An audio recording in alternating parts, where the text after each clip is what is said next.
जादुई सिंहासन की खोज बहुत समय पहले एक समृद्ध और विशाल राज्य का राजा था। राजा के 4 बच्चे थे, आर्यन, माया, वीर और अधिराज। ये चारों न केवल बुद्धिमान थे, बल्कि उनके पास अलग अलग जादुई शक्तियां भी थीं। राजा वृद्ध हो चुके थे और उन्होंने तय किया कि अब समय आ गया है कि वह अपने सिंहासन का उत्तराधिकारी चुने।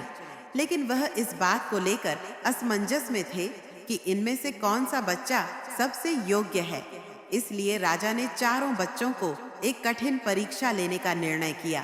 परीक्षा की शुरुआत राजा ने चारों को बुलाया और कहा, सिंहासन उसी को मिलेगा जो यह साबित करेगा कि वह न केवल अपनी जादुई शक्तियों का सही इस्तेमाल कर सकता है, बल्कि राज्य की भलाई के लिए सबसे योग्य है। मैं तुम्हें एक एक चुनौती दूंगा। जो सभी चुनौतियों को सबसे अच्छे तरीके से पूरा करेगा, वह राजा बनेगा। पहली चुनौती। साहस चारों को राज्य के घने जंगल में भेजा, जहां एक विशालकाय दानव ने तबाही मचा रखी थी। आर्यन, जिसके पास आग पर नियंत्रण करने की शक्ति थी, ने दानव पर आग बरसाई। माया, जो चीजों को अदृश्य कर सकती थी, ने खुद को छुपाकर दानव पर वार किया। वीर, जिसकी शक्ति थी कि वह हवा को नियंत्रित कर सकता था, उसने तूफान बनाकर दानव को कमजोर किया।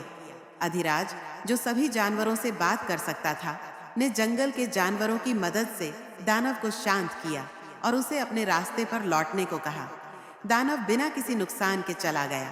राजा ने अधिराज की समझदारी की प्रशंसा की। दूसरी चुनौती। करुणा राजा ने चारों को एक गरीब गांव भेजा, जहां लोग भयंकर सूखे से परेशान थे। आर्यन ने अपनी आग की शक्ति से कुएं की जमीन को गर्म कर पानी निकाला। माया ने अदृश्य होकर राज्य के भंडार से खाना चुराकर लोगों को खिलाया। वीर ने हवा से बादलों को गांव की ओर खींचा और बारिश कराई।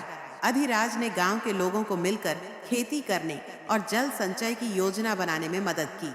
राजा ने अधिराज की दूरदृष्टि और नेतृत्व क्षमता की सराहना की। तीसरी चुनौती। न्याय राजा ने चारों को 2 व्यक्तियों के बीच विवाद सुलझाने का काम सौंपा। आर्यन ने अपनी शक्ति का डर दिखाकर विवाद को खत्म किया। माया ने चालाकी से दोनों को शांत किया। वीर ने हवा से दोनों को अलग किया और विवाद को रोका। अधिराज ने दोनों की बात सुनकर न्यायपूर्ण फैसला लिया, जिससे दोनों संतुष्ट हो गए। अंतिम निर्णय। राजा ने सभी चुनौतियों का विश्लेषण किया और कहा, तुम सभी ने अपनी शक्तियों का अच्छा उपयोग किया, लेकिन केवल शक्ति ही पर्याप्त नहीं है। एक राजा को साहसी, दयालु, न्यायप्रिय और समझदार होना चाहिए। अधिराज ने इन सभी गुणों को साबित किया है, इसलिए सिंहासन का उत्तराधिकारी अधिराज होगा। चारों भाई बहनों ने राजा के फैसले का सम्मान किया और अधिराज को बधाई दी। अधिराज ने भी वादा किया कि वह अपनी शक्ति और समझदारी से राज्य को समृद्ध बनाएगा, और इस तरह अधिराज राजा बना और राज्य को नई ऊंचाइयों तक ले गया।